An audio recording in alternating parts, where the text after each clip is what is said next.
বিশ্বের বৃহত্তম গণতন্ত্রের উৎসব লোকসভা নির্বাচন 2024। এবারের এই নির্বাচনকে দ্বিতীয় দফার এই নির্বাচনকে নির্বিঘ্নে সম্পন্ন করতে নির্বাচন কমিশন বদ্ধপরিকর।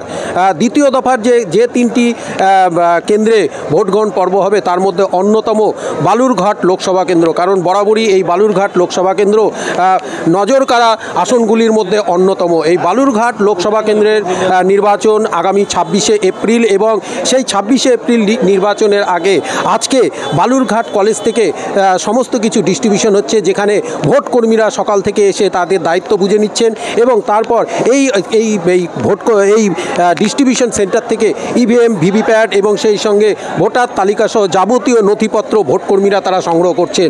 এই বালুরঘাট লোকসভা কেন্দ্রে মোট বুথের সংখ্যা 1569 এবং যে বুথগুলির দায়িত্ব সামলাবেন 6408 জন ভোটকর্মী, তারা এই দায়িত্ব সামলানোর জন্য তারা রয়েছেন। এবং পাশাপাশি নির্বিঘ্নে ভোট করতে মোট 73 কোম্পানি কেন্দ্রীয় বাহিনী এই বালুরঘাট লোকসভা কেন্দ্রের জন্য নিযুক্ত থাকছে।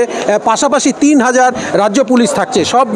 সব কিছু মিলে নির্বিঘ্নে ভোট করতে নির্বাচন কমিশন একেবারে বদ্ধপরিকর। এবার এই নির্বিঘ্নে যে ডিস্ট্রিবিউশন, যেটা নির্বিঘ্নে সম্পন্ন করতে সব কিছু ঠিকঠাক হচ্ছে কিনা তা খতিয়ে দেখতে ইতিমধ্যে জেলা নির্বাচনী আধিকারিক, সেই সঙ্গে পুলিশ সুপার এবং অবজারভার সকলেই এই বালুরঘাট কলেজের এই ডিস্ট্রিবিউশন সেন্টারে তারা রয়েছেন। এবং পাশাপাশি এই বালুরঘাট যে লোকসভা কেন্দ্র, এই লোকসভা কেন্দ্রে যে মোট 2টি ডিস্ট্রিবিউশন সেন্টার রয়েছে, তার মধ্যে একটি যেরকম এই বালুরঘাট কলেজ, আরেকটি রয়েছে বুনিয়াদপুর কলেজ। এবং 2টি কেন্দ্র থেকেই ইতিমধ্যে ভোটকর্মীরা সেখান থেকে তাদের যাবতীয় নথি সংগ্রহ করছেন এবং সেগুলি তারা এই কেন্দ্রের ভেতরে বসে সেগুলো তারা ঠিকঠাক বুঝিয়ে নিচ্ছেন এবং তারপরেই এখান থেকে তারা কেন্দ্রীয় বাহিনীকে সাথে নিয়ে, রাজ্য পুলিশকে সাথে নিয়ে তারা তাদের গন্তব্যের উদ্দেশ্যে তারা ইতিমধ্যেই রওনা হয়ে যাচ্ছেন। শুধু পুরুষরাই নন, এবার নির্বিঘ্নে ভোট সম্পন্ন করতে রয়েছেন মহিলা ভোটকর্মীরাও, কারণ এই বালুরঘাট যে লোকসভা কেন্দ্র তাতে মোট 36টি মহিলা বুথও রয়েছে, যেগুলির দায়িত্বে একদিকে যেরকম মহিলা ভোটকর্মী থাকছেন এবং সেই সঙ্গে নিরাপত্তার দায়িত্বে থাকছে কেন্দ্রীয় বাহিনীর মহিলারা। প্রথমবার ডিউটি, তো আবার ফার্স্ট পোলিং অফিসার, মানে রাত থেকে তো ঘুম হয়নি, কারণ কি হবে বুঝতে পারছি না। যদিও ভরসা আছে, সেন্ট্রাল বাহিনী রয়েছে, আশা করছি তার উপরে আমাদের যেহেতু মেয়েদেরকে আলাদাভাবে প্রায়োরিটি দেওয়া হয়েছে বলে শহরের ভেতরে রাখা হয়েছে এবং আশা করছি ভালো স্কুলগুলোতেই দিয়েছে, তো সেটা নিয়ে চাপটা কম। যদিও বিছানার চাদর ম্যাট্রেস সব গুছিয়ে দিতে হয়েছে, কি পরিস্থিতি থাকবো এখনও জানি না, কিন্তু আশাবাদী যে এরকম একটা এক্সপিরিয়েন্স লাইফে থাকা উচিত, মানে সেটা ছেলে হোক মেয়ে হোক সবারই থাকা উচিত। প্রথমবার ভোট নিতে যাচ্ছি, ফলে আনন্দও আছে, আবার অনেক একটু মাথার মধ্যে টেনশনও হচ্ছে, কতটা পারবো করে উঠতে জানি না।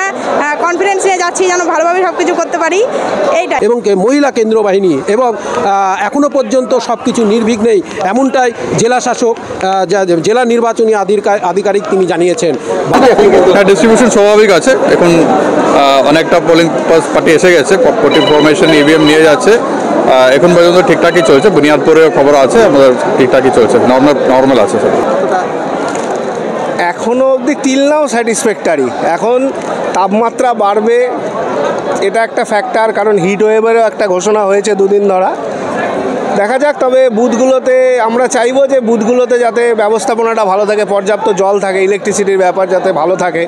আমরা প্রিভিয়াসলি দেখেছি যে কিছু বুথে সমস্যা হয়, সেগুলো মেনটেন করলে আশা করছি, আর যেহেতু সিপিএফ থাকবে তো আশা করছি ভোটটা শান্তিপূর্ণই হবে।